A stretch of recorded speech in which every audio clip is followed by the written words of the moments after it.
I'm Sheila Thompson, the creator of the Father's Day Project. You know, the role of a father has in bringing up a well-adjusted person can never be understated.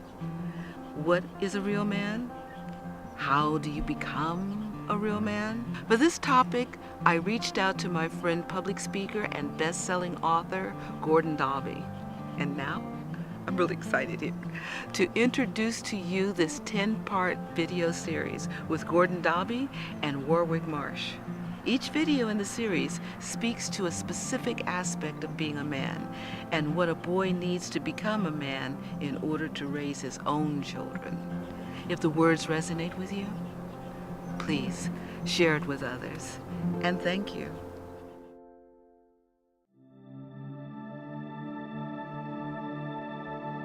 It's in the company of other men that a boy becomes a man and that he feels like a man. A mother simply isn't equipped to also be the father. In this segment, Gordon talks about how a father intervenes to defend boys being boys.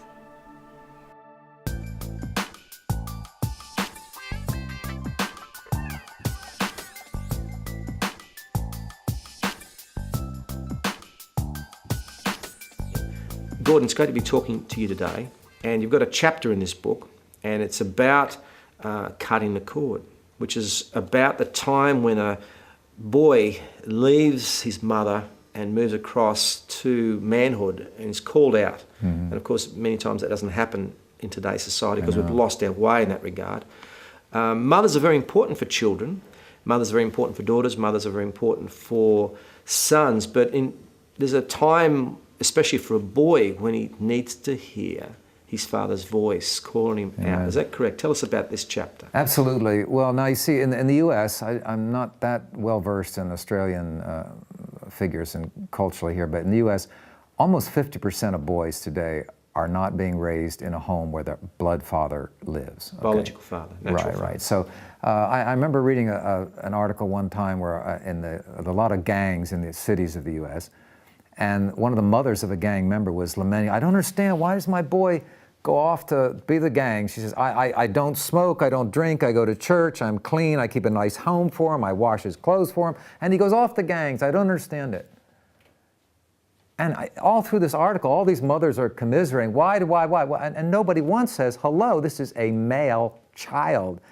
He doesn't, after a certain point, he can't get what he needs desperately from a woman, he needs it from a man, a company of men. When I do radio shows, a lot of times the producer will come to me ahead of time and they'll say, now look, this is a call-in show, so we want to get lots of callers. No worries, mate. I know just what to do. What? Don't worry. Just start with the interview. At some point in the interview, I say, you know something? There's no woman alive can bring a boy into manhood.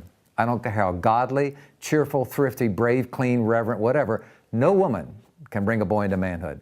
Boom, the lights are coming on and the producer's pulling his hair out. Who's calling in? It's the mums. You say I'm a bad mother. Listen here, Gordon. Hold on a second. Rewind that tape. I never said you're a bad mom. And I will say to hundreds of thousands of listeners right now, you are the good mother, the best mother this boy could ever have. What I will say publicly as well is you're not his father. But you see, the culture doesn't want to deal with that.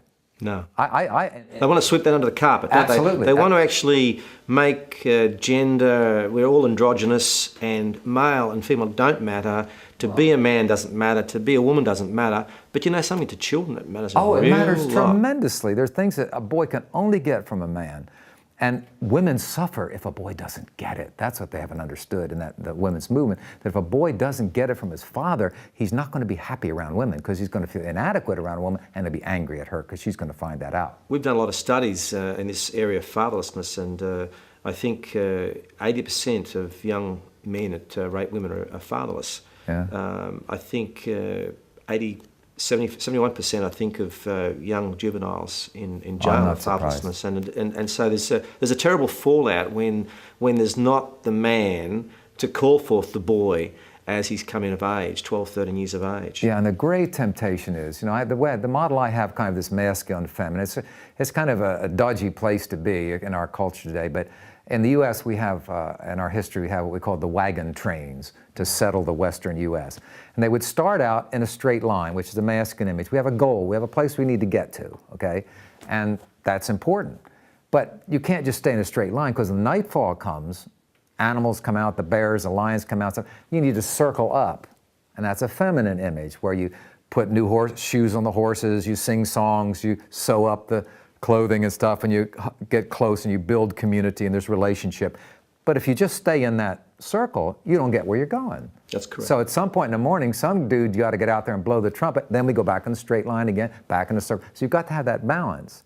But what happens if a boy doesn't have the straight line, there's no father to call him out, he stays in that circle of mom's sphere of influence, and he starves. He starves, and he knows he needs something more. He doesn't know where to get it, because he can't get real enough, because it's too painful to fake. So he starts. I've had women say, he's going to hit me, he's threatening to hit me. I said, it's not you he's angry about, but you better do something now to get what he's really angry about. He's angry at his dad, and you're the only one present. So you're going to be the lightning rod to catch it. Yeah. You need to get him in touch with other men to connect. Oh, but I'm his mother, I can give him what he needs. No, you can't. And please don't come to me next week with a bloody nose from your son telling me, I wish I'd have heard you last week, Gordon.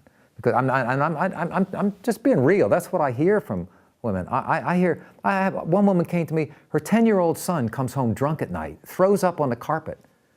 Why, what's wrong? I said, well, where's his father? Oh, his father was a no-good drunk. He died years ago, overdosed on drugs. Well, what do you tell this 10-year-old boy when he comes home drunk at night? I tell him, you're just like your father.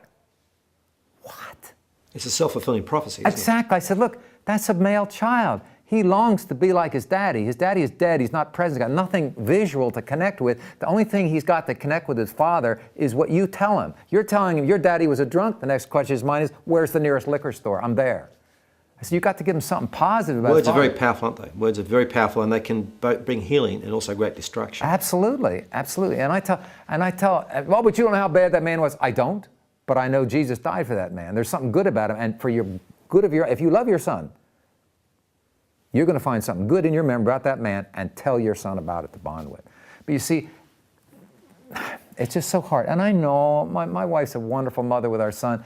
And I remember when I had to have a talk with her about coming into the bedroom with him when he was about 3 or 4 years old with her nightgown and stuff. I waited till the right time when I felt it was right. Say, honey, I think you really need to start putting on a bathrobe when you come in here like this. Oh, but no, honey, please help me. I need to understand that this is a boy now. We really need to, establish some boundaries here like that. Trust me, you're going to have to trust me on this and things. And I remember one time, he was playing with his truck. I got him some nice little trucks like that. He was playing with his trucks and he was smashing them. He had these chutes he'd made where they'd smash. Oh, it was wonderful stuff. And I was sitting out in the other room. I heard him smashing. And all of a sudden, I heard my wife coming in the room. What are you doing with your beautiful new trucks? Oh, I'm just playing with them, Mommy. Stop that. You shouldn't be smashing your trucks. These are brand new trucks. Whoa! I walked in. Excuse me, son, just a minute. I need to talk with Mom. Honey, could we just please talk? Gwen, shut the door. Honey. Whew, Jesus help. Look, honey, I know this may not sound right to you, or understandable, but look. He's got to do it. With boys, trucks are for crashing. I know you don't understand, you don't like it, but that's the way boys do with trucks. Now, you got to let him crash his truck. But they're brand new trucks. Oh, they're even better to crash the new ones. I said, and she said, I said, Danny, I'm not asking you to understand it. I'm asking you to receive this from his father as a man. Let him crash his trucks.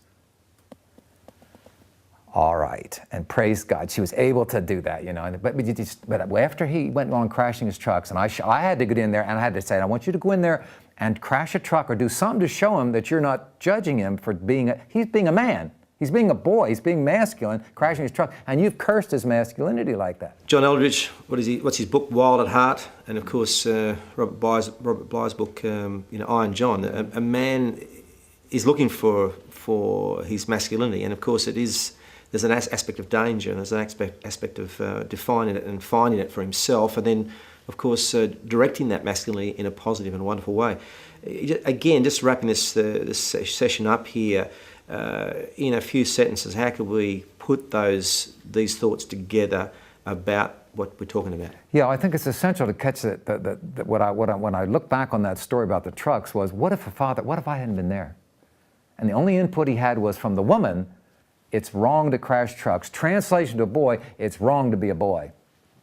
That's would be the takeaway for him. And when he grows up, he's not going to be very happy around women. He's going to be very angry at women. It's like that. So mothers can do so much to bless their sons. I tell Mary, you know, tell John Miguel that, teach him about girls, about how girls respond to men. I'll tell him about sexuality, men. But you tell him how what girls like and don't like in boys, and encourage him when he's being a man that women will respect and stuff like that. But a boy has to break away from his mom and join to the man in order to feel like a man. We don't have that in our culture. Most of our fathers are emotionally distant or physically distant. The gangs become an alternative, whatever like that. We have to start getting together in groups. I have a chapter in the book called The Wolf Loves the Lone Sheep. My boy, when we came to Australia, said, Dad, you can't say that. There's no wolves in Australia. So we changed it to The Dingo Loves the Lone Sheep, okay? But you know, you got to start bonding with other men so we can get what we never got from our fathers and become the men we're called to be. It's fantastic. We really appreciate your time today, Gordon. That's really great. Thanks, my pleasure.